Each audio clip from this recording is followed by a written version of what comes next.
to you live from Music City, USA, aka Nashville, Tennessee. This is the ALLAnal podcast with Sebastian Starr. I am your host, Sebastian Starr, and today we are going to be discussing the brand new single from Kid Cudi called Neverland. Now, if you, like me, follow your favorite celebrity on social media, which I'm sure that you do, and you follow Kid Cudi on social media, you would know that he's been talking about all these new projects and new ventures and new things coming out from him for a couple of weeks now. So Neverland being one of the ones that kind of started rather recently is like his newest venture, project, whatever you want to call it. So he dropped this single, a couple of days ago, and I am not gonna lie, I like most instances am very hesitant to hear it. I don't know why. I feel like whenever one of my favorite artists drops a new project or a new single or a new something, I'm always kind of sort of hesitant, in most cases, to check it out. And it's mainly because, I'm just worried that it might not live up to my expectations, or it might be a letdown, or it might be a throwaway, or it might be something that's not, up to par with their particular level of artistry. And I don't want to be disappointed. I'm afraid to try new things, obviously. But when it comes to Kid Cudi specifically, I always find myself, and this is to work yesterday, last night, and I was like, you know what, I'm just gonna listen to it. I'm gonna see, what it's talking about. And no surprise at all, I actually really, really enjoyed it. It's very, very nice. It felt a lot like what the intergalactic project sounded like to me. So whether it was the movie or the album or the soundtrack associated with the movie, it felt, very cosmic, very out of this world, very trippy, very futuristic, but not so futuristic where it's more techno than it is hip hop. It's still very much hip hop, but it's like like the Jimi Hendrix hip hop, the freaky deaky hip hop, very out of this world hip hop, and that's very on par and on character for Kid Cudi because that's just his pretty much his whole shtick, right? He's the intergalactic man. He's the man on the moon. He's out of this world type of cosmic trippy energy, and this song gave you all of that, and it felt very comfortable while still kind of expressing like a new part of his life. And one of the things, one of the things that I especially appreciate about Kid Cudi and when he makes music is that he evolves, he grows, he's matured, he's come into himself the way that all artists do who've been doing music for 10 plus years. But all of his music still has the same kind of feeling to it. And this is a little off topic, but even when you think about like the music he made for Intergalactic, how it's very colorful, very, out of this world, this cosmic level of energy and insanity when you're listening to it. If you take a project like that and you compare it to say No One Believes Me from when he did Fright Night, the Fright Night soundtrack, those are two very different songs. Those are two very different feelings, very different vibes. But it still feels like Kid Cudi. And this is a stupid this is a stupid metaphor, but I was talking to my brother about the other day how we can watch like a Denzel Washington movie, and Denzel Washington is like the same person in every movie that he plays, but his characters are all very, very different. Like Training Day Denzel Washington, and Flight Denzel Washington, and Fences Denzel Washington, and Gladiator 2 Denzel Washington are all very different Denzel Washingtons, but it still feels like it's Denzel Washington. Like it's hard to explain how he can play all of these different people and still feel like the same person, like in a parallel universe. That's kind of like what Kid Cudi music is, whether it's like the dark and spooky, eerie rock music, or it's the upbeat, colorful kind of techno hip hop music, or that kind of in between real suave, kind of boogie music, or like the fun pop energetic music. It still feels like Kid Cudi. And everything that he does, it always just feels like I'm still listening to Kid Cudi. Even if he's like rapping most of the time, he's like going in, or he's like singing a little bit, or he's humming. Whatever he's doing, he still feels like Kid Cudi. And that gives him that creative flexibility to make all of this different sounding music and release it all at the same time because even though it's all very different, it's still very, very much coded in that Kid Cudi brand. And that's just who he is, and that's just the kind of music that he makes, and that's just what he does. So I don't know why. With all of that being said, I don't know why whenever he puts out a new project, I'm always so hesitant to hear it because I'm afraid that I'm not gonna get Kid Cudi. I'm afraid, and this is an irrational fear because he has yet to prove me wrong. Even when he dropped Wizard, which was a certified rock EP project album, whatever you want to call it, he dropped Wizard, and then he dropped Man on the Moon 2, and then he dropped Passion Pain Demon Slayer, and all those albums just sound very, very different. Speed and Bullets to Heaven was the other one I was thinking about. He dropped Speed and Bullets to Heaven, and then he dropped Satellite Flight. Those are two very different projects. Those are two very different versions of Kid Cudi. But when I heard both of them, I was like, oh my god, this is amazing. Of course it's amazing because it's Kid Cudi. So I shouldn't expect anything less from the best. With that being said, let's dive into this new single again. It just came out a couple of days ago. It's called Neverland, and it is supposedly, apparently, going to be linked to a bunch of film projects that he's doing. He's doing like movies and TV shows. He's really putting himself out there. You know what I mean? So this is one of the newest ventures in his little, I don't want to call it game, but in his new, era, his new form. He's evolved even more into a much more, culturally um, experienced man. So he's kind of hitting all of the realms here at once, and this is the latest installment. So, once again, my lyrics are powered by Genius.com. This is not a promo for Genius. I am just using their site because I trust their sources. So if I get the lyrics wrong, you can blame them and not me.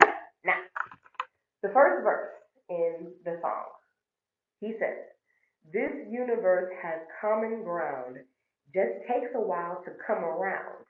When I'm feeling up, when I'm feeling down, reminds me that I'm still alive. A melody that I can see is tangible in front of me. A memory that I can keep reminds me that I'm still alive." Let's go back real quick. Let's start from the tip to the top. This nigga said, "This universe has common ground.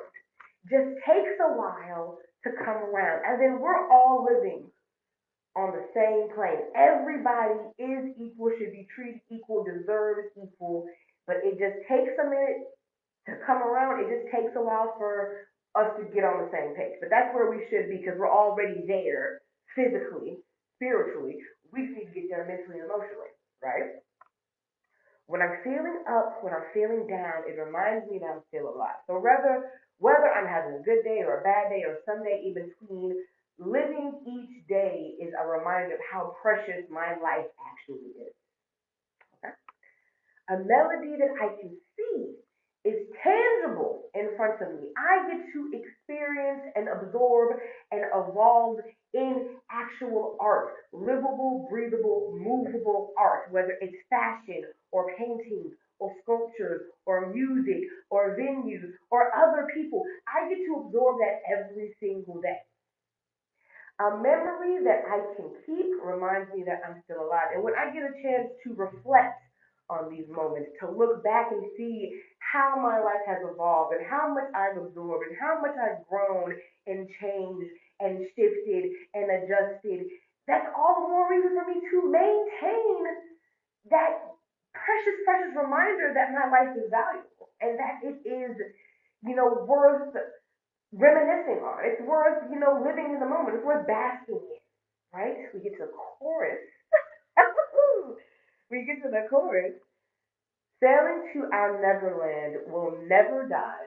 You and I chasing something that'll last will never die. You and I." And then he does his thing with the ooh na nas and all that good stuff. But let's dissect that right quick. He said, "Sailing to our Neverland, we will never die, you and I." Obviously, a humongous reference to Peter Pan, the Lost Boys, off to Neverland, where boys never grow up. But in this case, it's more of a fantasy realm where everything, that could be is. And it's like a utopia, a paradise of some sort, right? Chasing something that'll last will never die, you and I. Again, that's kind of emphasizing this, this idea of, this paradise that exists in a perfect form for you, and you allow yourself to exist within it, and you just can find contentment in living in that peace. And because you are always at peace, you will never know suffering, and you will never know pain and peril. It's very poetic. Verse number 6. I see forever in your face. I want it now, but I can wait. These broken walls, this house was made a product of our fantasy. Hourglass slipping in the time, you and me caught between the lines, you and me caught inside the vibe, and I can get used to it. That's, oh my God. He said, I'm going to over. He said, I see forever in your face. That, first of all, that's beautiful. I see forever in your face. Because usually you got niggas with the corny like forever in your eyes or in your smile. No, I want your whole face. I want your entire face. I see forever in your face. I want it now, but I can wait. Maybe the timing's not right. Maybe there's pressure coming from the outside.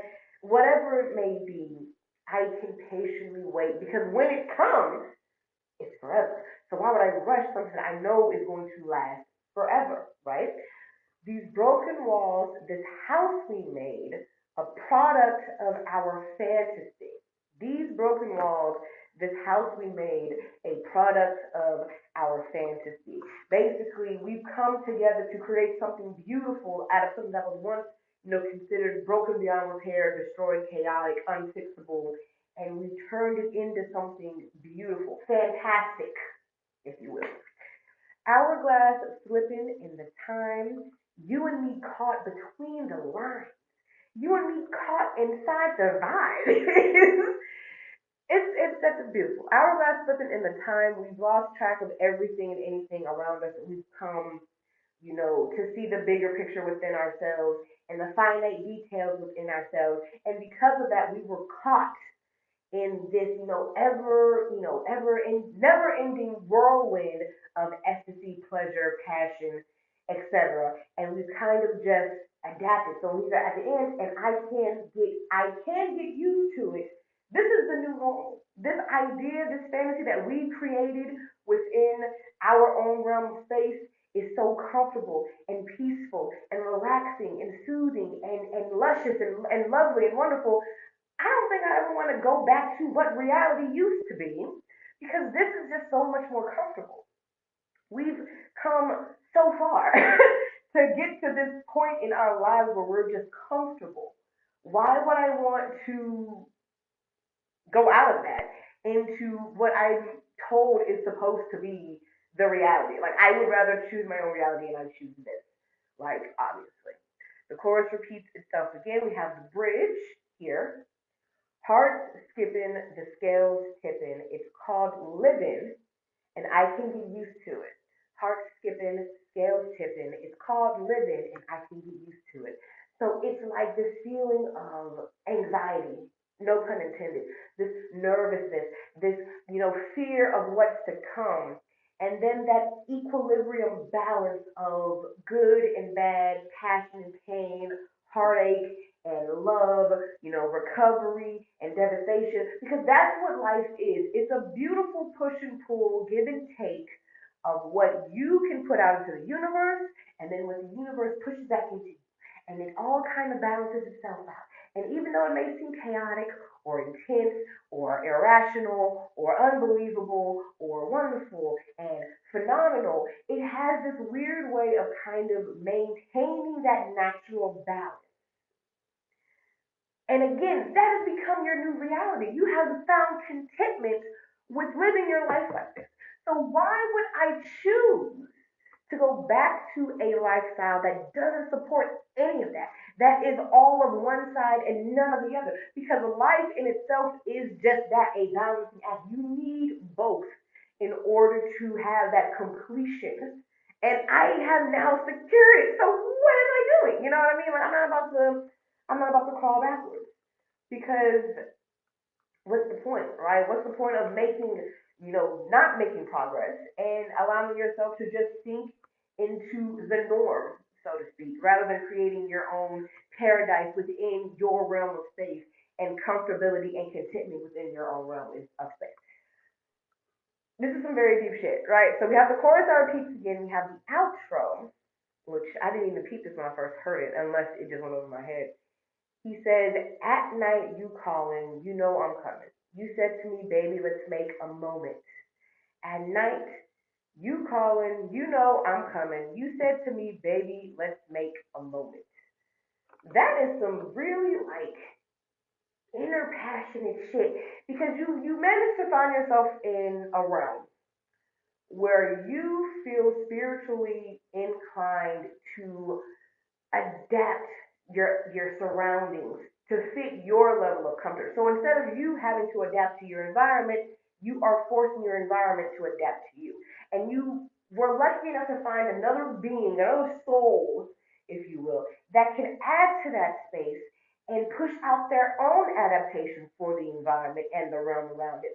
And now you both kind of have this weird spiritual cosmic connection that brings you together on a level that's deeper than anything physical. So when you do put the physical aspect into it, it is like an eruption of everything that you just created coming to full form. So the art that you were admiring, the visual that you can intake, the amount that you were able to absorb from the world around you is now being amplified by the person that you're choosing to share that space with. And the two of you are making beautiful art together. Whether it's literal, physical, sexual, spiritual, mental, emotional, however you want to put it, that is what you were choosing to do. So the idea and the reason why it's called Neverland is because it is that, just a paradise right on the other end of the clouds. Ironically, because this nigga is the man on the moon and he exists in the clouds, it only makes sense that his idea of paradise is a land so far away, so untouchable, that those on a regular plane can't even access it because they're not allowing themselves to open up in that way spiritually or even mentally or even emotionally. So you are the lucky individual who can grace this space with this spiritual being, this high powered spiritual being, and they are allowing you to share in that space, make adjustments to the environment around it so that you can be content and that they can be content and you can create beautiful art together. Maybe I'm overthinking it, but I don't think I am. I think that's beautiful. And I think that's beautiful. And when you talk about the music, again, it feels like intergalactic. It's very colorful. It's very, cosmic. And I can't even think of any other words to explain it other than how Kid Cudi is just that guy who can make music like this. And it doesn't seem to affect anything. It doesn't seem to change. I mean, it evolves, yes, it changes, it grows, it becomes more, but it also doesn't. If he himself is not doing anything different, or he is not, becoming so out of character that he's unrecognizable. He's still very much the same man who was making Man on the Moon music back in the late 2000s, early 2010s. So again, I expected nothing less, and I don't know why I was so worried about this song not being good or something not being right about it. I don't know. I just have these irrational concerns when it comes to my favorite artist, and I just never want to be disappointed. But I feel like I'm at a point now when it comes to Kid Cudi, and the reason why he's always mentioned in my top five, top three, top whatever, is because he can change so much and still feel nostalgic. I still feel comfortable listening. I don't think I've ever gotten to a point in my life where I was like, no, I don't fuck Kid Cudi no more. And even outside of the music, he's a good person. He's a good person. Like outside of all of that, he's also just a genuine human being. But I mean, I think it's a winner. I think it's top tier for sure. It's definitely going on my playlist, and I'm looking forward to seeing what the rest of his new projects are going to sound like. Because again, this is just the tip of the iceberg for something that he has coming later on that's supposed to be even bigger. And again, he's supposed to be doing movies and TV shows, and he's gonna be on like in the film industry a little bit more, which we already knew that was gonna happen. About what 2 years ago, he announced that he was putting the Kid Cudi character kind of on the back burner of his, artistic ventures, and he was gonna focus more on movies and television. And he's a man of his word, obviously, because that's the next step in his creative process. But because he adores his fans so much, and his fans adore him so much, he had to give us a little snack to hold us over until all this other stuff came out, which I can appreciate. I don't mind a little snack from time to time from my favorite artists, and it makes for good conversation because it's something new to talk about. It's something new to kind of dive into, and so far I have not been disappointed with this guy. So we're only going to expect the best moving forward from this point. But that was the new single, Neverland. Again, it only just came out just a couple of days ago, and I heard it for the first time last night. Now, obviously, I'm going to keep it updated and posted if anything else new comes from him because I want to try to keep up with as much as what he does creatively as I can. Because again, I have yet to be disappointed. So until that day comes, you can expect more Kid Cudi content coming from me. But that's all that I have for you today. Thank you so much for all of those who tuned in, and until next time, I will speak to you all later.